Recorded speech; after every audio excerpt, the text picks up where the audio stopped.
È importantissimo fare queste manifestazioni perché la nostra comunità ha bisogno di parlare di pace. Abbiamo l'aspettativa di costruire molto presto, prossimamente dopo di questa manifestazione, un vero comitato per la pace che raduni tutti coloro che vogliono costruire la pace.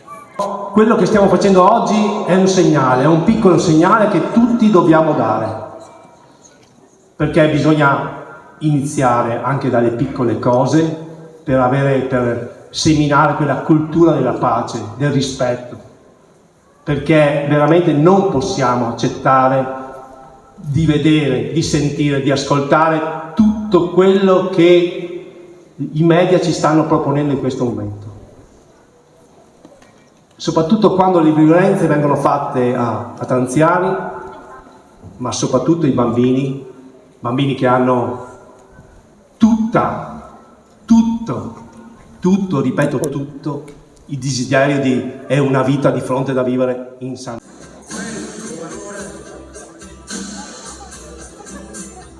E noi cristiani vogliamo seguire la convinzione di Papa Francesco che ci dice che l'arma più efficace è la preghiera. Allora, molto semplicemente vi impiego 30 secondi per recitare la preghiera dei figli di Dio.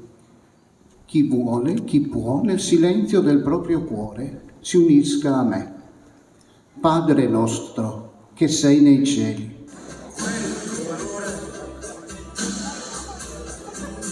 Purtroppo alla guerra dell'Ucraina abbiamo dovuto aggiungere anche nel nostro impegno contro tutte le guerre per la pace, abbiamo dovuto aggiungere anche quello che sta succedendo da ormai 20 giorni e direi da 56 anni o giù di lì, ma in modo così eclatante da 20 giorni nelle terre di Israele e Palestina. Nivine Sanduka, una ragazza palestinese, ha subito iniziato dicendo che non ci sono parole per descrivere come si sentono in questo momento gli abitanti di quelle terre. Non ci sono parole e che nessuno della loro generazione ha mai dovuto vivere una situazione di così terribile violenza. Lei ci ha anche detto che i nostri media, per quanto riguarda la violenza contro i civili palestinesi, si concentrano molto su Gaza, perché Gaza è il più eclatante caso di violenza, di violazione di ogni diritto, ma che anche in Cisgiordania i coloni stanno comportandosi con enorme violenza contro i civili palestinesi dei villaggi, e che anche a Gerusalemme Est, dove lei vive, la polizia aggredisce gli abitanti palestinesi.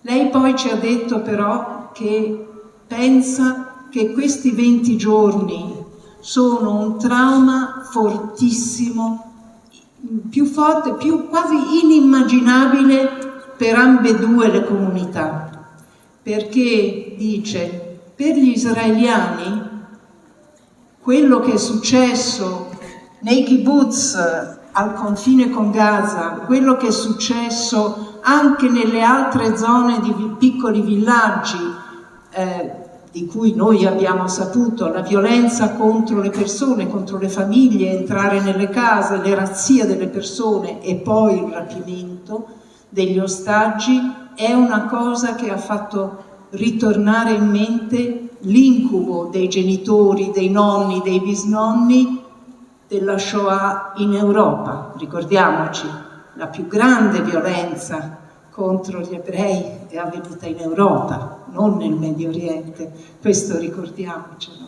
Ecco, e lei dice quindi è il rinnovo di un incubo per la comunità israeliana. Non c'è più un luogo sicuro dove stare, non c'è più un luogo dove non si è sotto il rischio delle bombe. E diceva che per i palestinesi questo fa rivivere l'incubo del 48, della grande catastrofe, della Nakba, come chiamano loro. E che quindi siamo in presenza di due popoli che in questo momento stanno rivivendo gli incubi non che loro stessi oggi, quelli che sono attivi oggi, hanno vissuto, ma che fanno parte della storia stessa dei due popoli. Sono qua per preghiamo per la pace, perché ci vuole la pace, due popoli, due stati, e questo è qua, perché sono presente questa stasera per pregare con l'autorità per la pace. Niente, basta violenza, basta guerra, preghiamo per la pace. E aggiungiamo questa parola, che l'Islam c'è una parola di salam, cosa vuol dire? Pace. La pace, e questo qua è importante.